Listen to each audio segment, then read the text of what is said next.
Boa noite, Rogério. Um jogo, mais uma vez, que o Bahia teve o domínio amplo, né? Venceu com uma certa facilidade. Mas eu queria falar especificamente da estreia. O Roman Gomes. Você tinha falado da força física. Você tem algo a mais para tirar desse atleta? Porque, pelo que a gente vê pelos números, é um jogador de muita marcação. Mas no apoio para ele chegar, digamos assim, ter mais chutes e mais assistências? Boa noite. Eu acho que para um primeiro jogo ele treinou 5 ou 6 vezes só com a gente.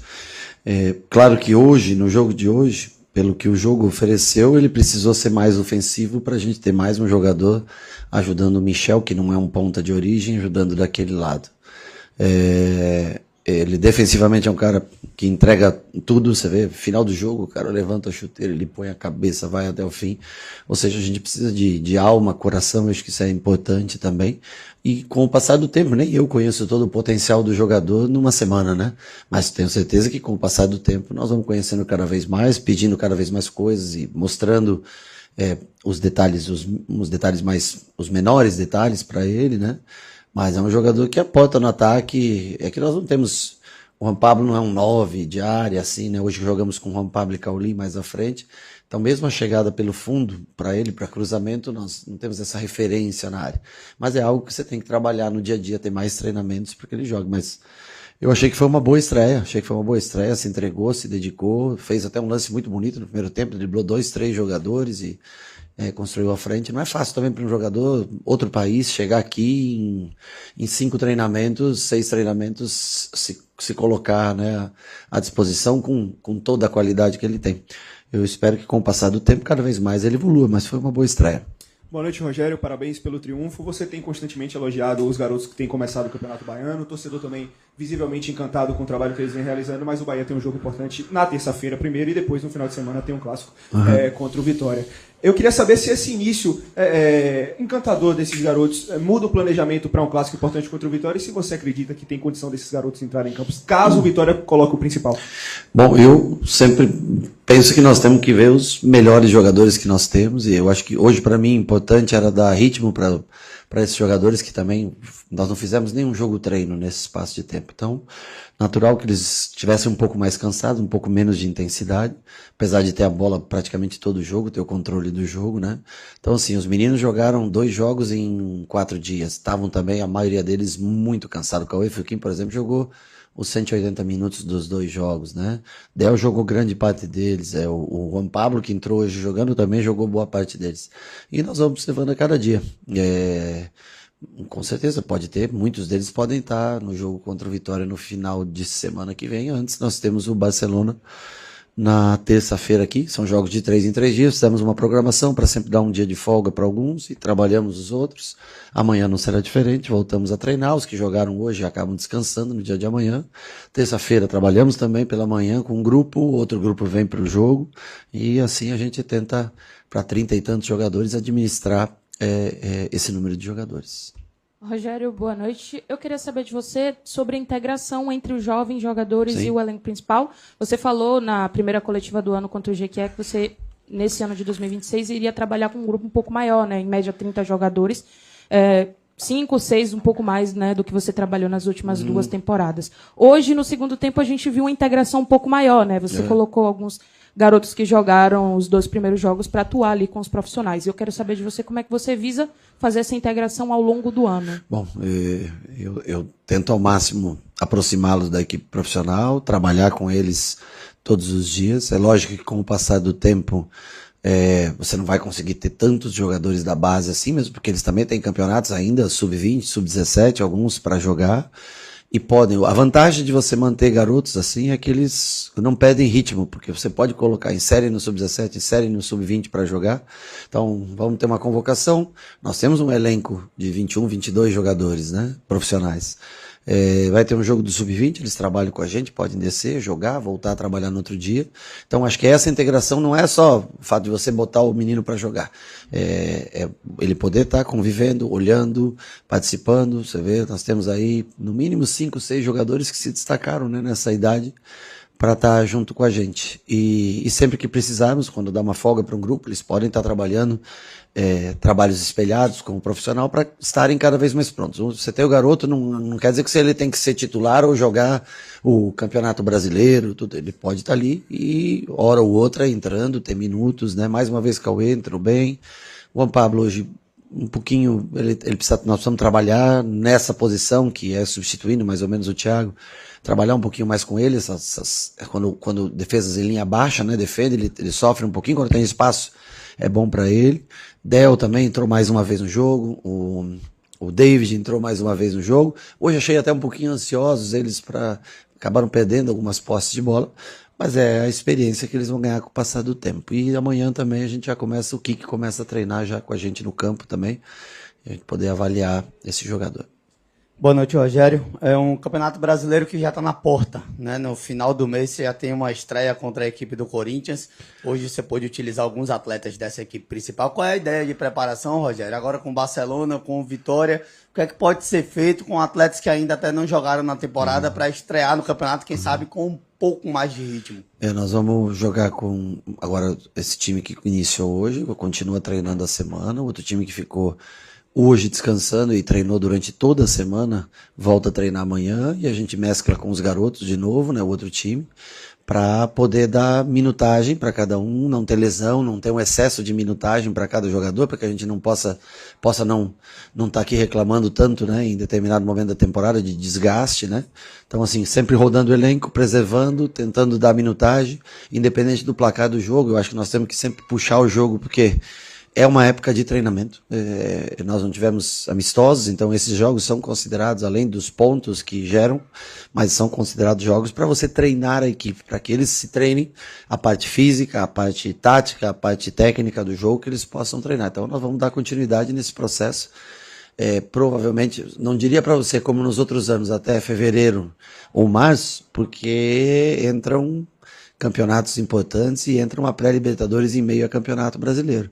Mas vamos tentar sempre dar rodagem e para que não tenha um cansaço físico muito grande, a não ser alguma peça que não tem uma substituição ainda pronta. Mas caso contrário, nós vamos tentar rodar bastante. A única coisa é que nós temos jogos decisivos de pré-Libertadores aliado ao Campeonato Brasileiro, e aí a gente vai, né, enxugando um pouco mais cada vez, e é a oportunidade de cada um se mostrar, a oportunidade de cada um mostrar o que pode fazer para que a gente, no futuro, vai escolhendo uma base mais sólida da equipe e sempre com trocas para a gente fazer. Boa noite, Rogério. Sobre Eric, até o momento da lesão dele no ano passado, ele era artilheiro do time com 7 gols. E agora, nesses 2 jogos que ele fez, ele já fez 2 gols e 2 assistências. Quão importante ele é e pode vir a ser no Bahia? A Eric é um menino fundamental pra gente. Primeiro que é um inteligentíssimo, cabeça boa, um cara que tem visão positiva de tudo. Vocês perguntaram um dia pra ele, mas você não se sente, não é um pouco de demérito você vir com os meninos? Alguém perguntou um dia pra ele aqui numa entrevista, eu vi, e ele falou que muito pelo contrário, que ele e eu acho que é importante mesmo. O Eric ficou muito tempo afastado no ano passado. Então, por exemplo, hoje, tirar o Eric ou o Nico, eu prefiro tirar o Nico, que foi sobrecarregado no fim do ano passado, deixar o Eric para ele ganhar ritmo de jogo. O Eric é um cara que quando vem de trás tem essa penetração na área, tanto no cabeceio quanto o chute, né? Ele tem essas duas valências. Talvez não seja o cara de combinação de jogo tanto, mas é um cara que ataca muito espaço. Então ele vai ser utilizado, sem dúvida nenhuma, em muitos jogos. Vem mais um ano, começando bem, começando com gols, como foi praticamente no ano passado, fazendo gols nesse início do campeonato. Torçamos para que ele não tenha nenhuma lesão e continue ganhando minutos, né? Para o próximo jogo. Agora ele descansa um pouco, vai trabalhar, vamos ter uma semana praticamente para trabalhar esse time. E outros jogadores vêm para o jogo. Ele, Nestor, Michel participaram, né? Canu participou desse começo, então vamos fazendo esse revezamento para todo mundo ter minutagem e a gente se sentir confiante, pronto e com um elenco com mais opções do que foi o ano passado. Boa noite, professor. São 2 perguntas em uma. Primeiro, eu gostaria de saber da sua rodagem que você fez, o torcedor, ou pelo menos parte dele, esperava um ataque diferente, o ataque que começou os 2 jogos do Campeonato Baiano contra o Jequié e contra o Bahia de Feira. E a segunda pergunta é sobre Iago Borduc. Ano passado, e ano retrasado também, alguns torcedores pegaram no pé do lateral. E hoje ele foi premiado por um gol contra o Jequié, jogou uma boa partida também, fez uma boa partida. Gostaria de saber se esse gol dará mais oportunidades, mais maturação para Iago Borducci, para que o torcedor veja a evolução que Iago Borducci está tendo. Bom, o Iago, como todos os outros jogadores, está fazendo uma pré-temporada. Ele foi para o banco, entrou no primeiro jogo, acho que ele entrou, né? No primeiro jogo ele jogou alguns minutos, hoje foi titular, no próximo jogo não vai ser o titular da equipe, mas nós vamos estar trabalhando cada um, é o que eu falo, cada jogo é uma vitrine, cada jogo é uma oportunidade de você mostrar para o torcedor o seu potencial, o seu trabalho.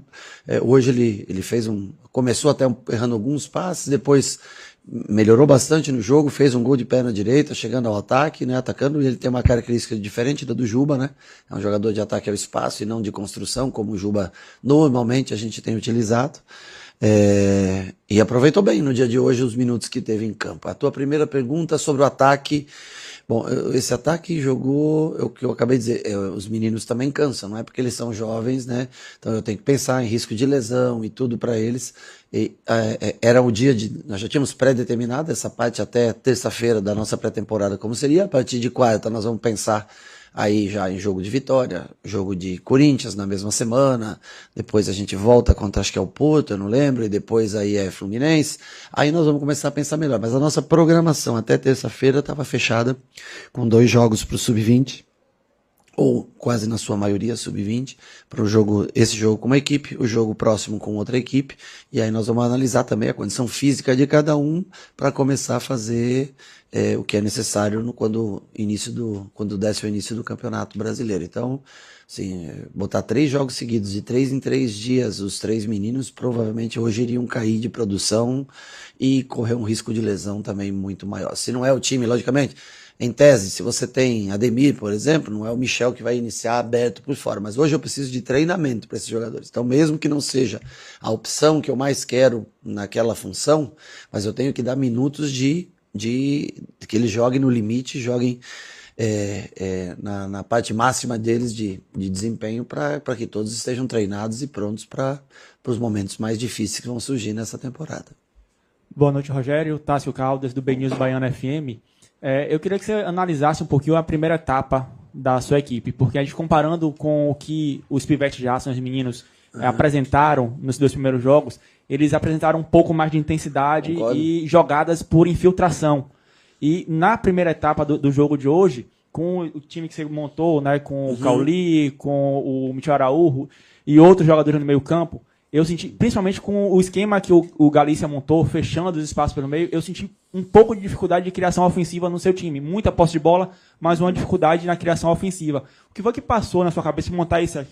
Obviamente, desconsiderando essa parte de lesão, de rodar o time, pensando no Galícia, você imaginava que o Galícia ia conseguir confrontar o seu meio campo? Essa dificuldade de infiltração foi algo que já tinha passado pela sua cabeça? Não, veja bem, deixa eu te falar. O Jequié veio aqui e jogou bem mais à frente que o Galícia, concorda comigo? Nos 4-2, tanto que fez gol, teve oportunidade. Os últimos 2 jogos, o Bahia de Feira jogou linha muito baixa. E hoje o time do Galícia também praticamente não passou o meio campo defendendo lá embaixo. É lógico que você vai ter mais dificuldades. Contra o Bahia de Feira, o que destravou essa dificuldade, que talvez deu uma impressão maior foi o gol do Rezende. O gol do Rezende destrava um pouco isso. Quando sai o gol mais cedo, a gente tende a achar até que o jogo foi melhor nesse sentido. Mas quase todas as equipes vão vir defender em linha baixa com a gente, né? Nós tivemos um pouco mais de dificuldade, porque o Michel não tem o 1 para 1, apesar de ter saído através dele, jogada individual e cruzamento, o primeiro gol pro Eric, né? Mas ele não tem a mesma facilidade de drible do Ademir, do Cauê, né? Quando joga pelo lado, do Pulga, quando joga pelo outro, enfim. Mas é o que eu falo, eu tenho que distribuir o time, por mais que eu tenha mais meio-campistas do que atacantes no dia de hoje disponíveis, eu tinha que distribuir para que todos eles tivessem minutagem. Até achei que o Michel fez um bom jogo naquela função que não é uma função de origem dele, até achei que ele rendeu bem, principalmente quando o Roman começou a dar apoio para ele, começou a passar pelo lado. Eu acho que aí nós tivemos um pouquinho mais de peso por aquele lado. Então, para mim, é muito importante a minutagem de cada um. mesmo que não seja... Eu sei que se eu pôr um ponta aberto vai ter mais drible, mas para o jogo de hoje eu precisava gastar essa minutagem. E as equipes que se defendem em linha baixa, é sempre um pouco mais difícil você entrar. Além do que, os meninos que estavam jogando, pela intensidade que você fala, eles vinham treinando desde outubro. Né? Esse time começou a treinar dia 5 de janeiro, então natural também que não tenha a mesma pressão, poder de marcação. Mas hoje até os meninos, quando entraram um pouco mais cansados do que estavam nos últimos 2 jogos. Não sei se vocês concordam, mas eu senti hoje não conseguimos pressionar da mesma maneira pelo fato de eles terem jogado 180 minutos em 4 dias. Professor Rogério, boa noite. Caro Caldas, Baraúna ao vivo. Hoje o senhor utilizou o Juan Pablo de 9, de costas para o gol, e no jogo contra o GQ ele acabou jogando de frente para o gol, atacando mais o espaço. Essa utilização dele hoje foi para fazer um teste, para ver como ele pode se sair, e se também é possível utilizá-lo mais por dentro, atacando espaço, ao invés de utilizá-lo aberto na ponta. E se é possível também ter mais Eric e Jean Lucas chegando muito na área e o senhor modificando o seu meio de campo para a temporada. Obrigado. O Juan Pablo jogou exatamente a mesma posição que ele jogou no último jogo lá em Feira de Santana. Domingo passado aqui, ele jogou na mesma posição os 3 jogos. Ele se colocou no jogo contra o Bahia de Feira mais aberto um pouco, mas não por pedido nosso. Depois, no segundo tempo, nós corrigimos e pedimos para entrar. Mas acho que ele tem mais dificuldades para exercer essa função. Mas nós precisamos, nós só temos o William no momento, estamos tentando a contratação de um outro jogador também para isso. Então ele jogou com o Del, né? Fazendo dupla de ataque e recompondo pelo lado para defender.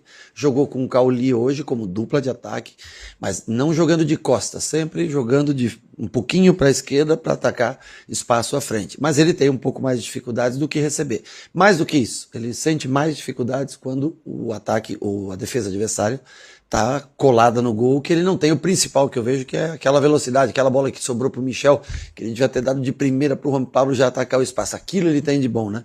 Então, hoje ele até teve umas oportunidades, alguém deu uma assistência boa, que ele domina no peito, mas deixa escapar um pouco a bola, e nós vamos passar a treinar mais isso com ele. Pode ser utilizado por fora, que eu acho que é onde ele gera mais... É onde ele tem mais força e pode partir, principalmente em jogos contra times que venham marcar pressão.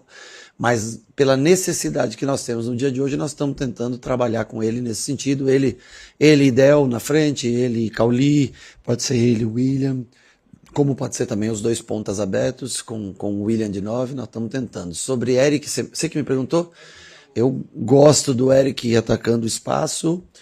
Que nós temos Everton, temos Michel, Nestor, mas acho interessante até o Eric fazendo a função do próprio Jean Lucas, né? Mas são jogadores de força que dão mais peso na área, te diminui um pouco o controle de jogo, porque não é a principal virtude do Eric, o controle de jogo, mas te dá uma ofensividade maior, ataque quem vem de trás, sem dúvida nenhuma, junto com o Jean Lucas. É um jogador que pode ser usado, Eric na direita, Jean Lucas na esquerda, Nico no centro, Caio no centro, Everton na direita. Eric não gosta muito de jogar pela esquerda, tem pouco pé esquerdo, ele tem muito pé direito, mas com certeza ao longo do ano vai ser usado, provavelmente em funções como essa.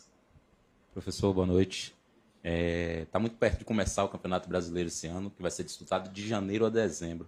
Queria que o senhor me contasse, na cabeça do senhor, o que é que muda para a disputa e por que é tão difícil ganhar o Campeonato Brasileiro? O Campeonato Brasileiro no mundo é o campeonato onde você... Claro, talvez nos últimos anos você tenha uma predominância de Palmeiras e Flamengo, onde você diz, olha, provavelmente o título estará entre um e outro, né? Mas ao longo da história do Campeonato Brasileiro, eu participei de alguns como atleta, é muito difícil você prever o vencedor.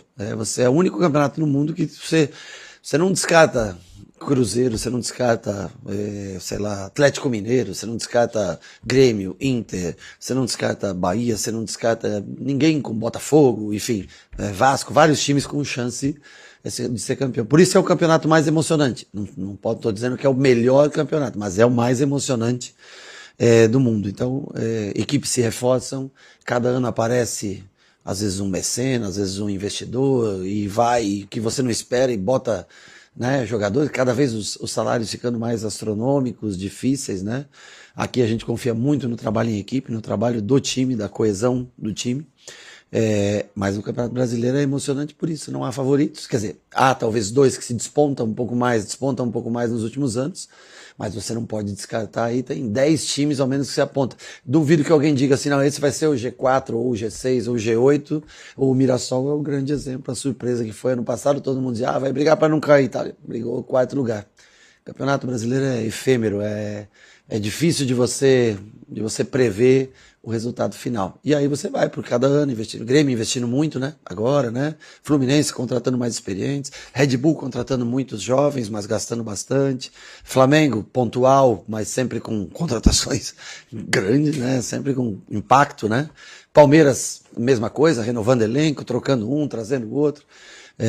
A gente tentando ir no mercado, peças pontuais, é um campeonato, por isso que eu falo, às vezes, não, ele só preocupa, o Campeonato Brasileiro, se você abrir mão dele por um pouquinho, você perde o fio da meada, e hoje, para os clubes profissionais, você pode perguntar para qualquer um, às vezes você pode cair numa Copa do Brasil, mas o Campeonato Brasileiro, se você sair dele da Série A, para você retomar o caminho, pode custar, às vezes até um clube, pode ser o final daquele clube ou virar uma SAF, logicamente.